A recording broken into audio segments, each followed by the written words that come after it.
Hello students, welcome to the next lecture session on sampling distribution. In the last class I have given the introduction about what is sampling and all the details, and now I will be explaining about uh, what are the types of error that may occur while doing the sampling distribution and critical region, and all these things will be discussed here.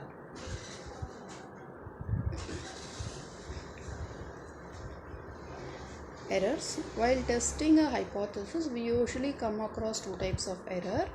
They are of type 1 and type 2 error. And what is type 1 error and type 2 error is, type 1 error, if a null hypothesis is rejected while it should have been accepted, such a rejection of the true hypothesis is called a type 1 error, and it is denoted by H naught, which is known as the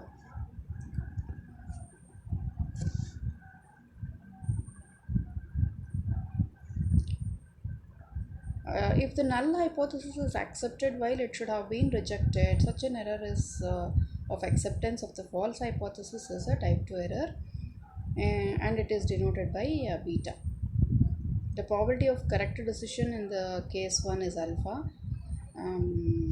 which is known as we will see the table over here.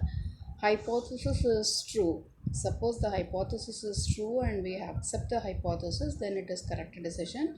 If it is true but we reject it, it is a type 1 error. And if the hypothesis is false and still we accept it, it is a type 2 error. And if it is false and we reject it, it is a correct decision. So if it is true and accept it, it is correct. False and reject it, also correct. When it will happen? When it is true and reject, it is type 1. False and accept is a type 2 error. So these are the types, two types of error it may come across. We can come across. So we should be careful about taking the decisions. Coming to the significance levels, the probability level below which leads to the rejection of hypothesis is known as a significant level. This probability is conventionally fixed at 0.05 or 0.01, that is 5% or 1%. These are called as the significance levels. We feel confident in rejecting a hypothesis at 1% level of significance than at 5% level of significance. So the 5% level of significance can also be understood as a probability of committing errors of either types, that is type 1 or type 2. These are all about the significance level. Next, coming to the test of significance and the confidence intervals. The process which helps us to decide about the acceptance or rejection of the hypothesis is called as the test of significance. Let us suppose that we have a normal population with a mean mu and then standard deviation sigma. If x bar is the sample mean of the random sample, size n, and quantity z is defined by z is equals to x bar minus mu divided by sigma by root n, is called as the standard normal variate. So this has to be calculated in order to do the sampling. From the table of normal areas, we find that 95% of the area line between the z is equals to minus 1.96 and plus 1.96.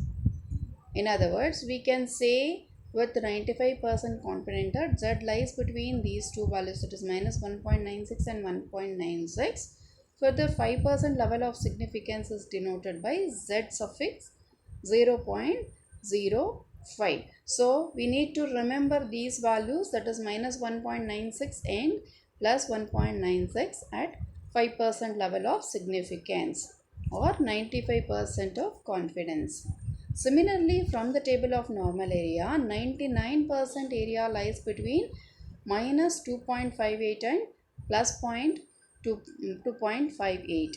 That is 99% confidence that z lies between minus 2.58 and plus 2.58. Further, 1% level of significance is denoted by z 0.01. So x minus 1.96 into sigma by root n less than or equals to mu less than or equals to x bar plus 1.96 into sigma by root n, that is called equation 1. And for 1% it is x bar minus 2.58 sigma by root n less than or equals to mu less than or equals to x bar plus 2.58 into sigma by root n. Let's call this as equation number 2. Hence we can say that equation 1 is the 95% confidence interval and the 2 is 99% confidence interval. So here in the diagram it has been represented. This is the 95% which has been shown here, acceptance region, and this is for the purpose of rejection. That 5% has been divided, if it is a two-tailed test, it will be divided among the two areas. This side it is 2.5 and this side it is 2.5, and the value is 1.96 in the right hand side. In the left hand side it is minus 1.96. Similarly, when it comes to the 1%, it is 99% confidence level is the major area that will be inside. It is the acceptance region, and the remaining rejection region, that is 1%, it will be divided as 0.5% in the right hand side and 0.5% in the left hand side, and the value is 2.58 and minus 2.58. Supposing if we are calculating the z value and at 1% level of significance, if we are checking anything which is lying between 2.58 and minus 2.58, it is accepted.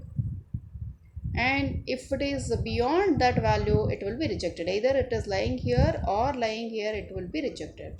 Similarly, if we are checking for 5% confidence level, then anything beyond 1.96 will be rejected, or here also it will be rejected. And if it is less than 1.96, say for example 1.9 is value which we have calculated, it is in the acceptance region, so it can be accepted. That is, whatever the hypothesis we have taken, it will be considered for acceptance.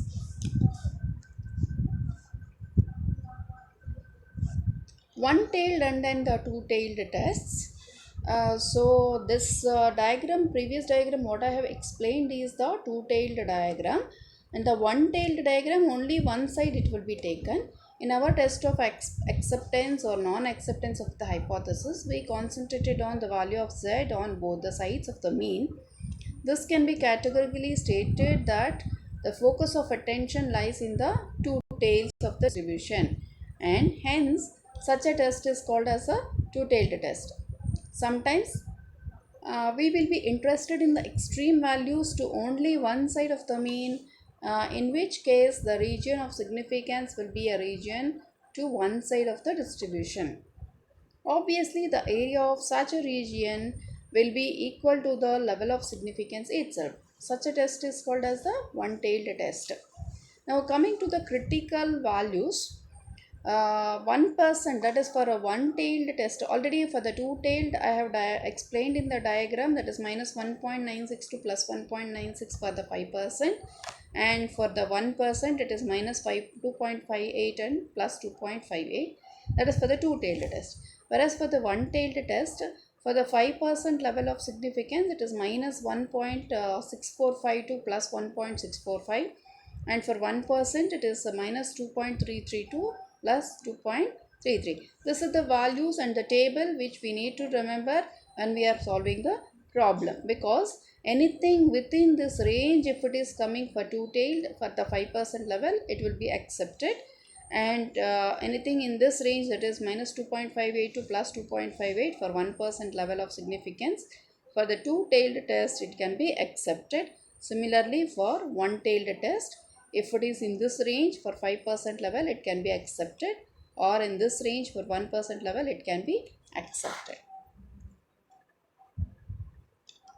Test of significance for the large samples. Supposing if n is greater than 30, we can take it as a large sample.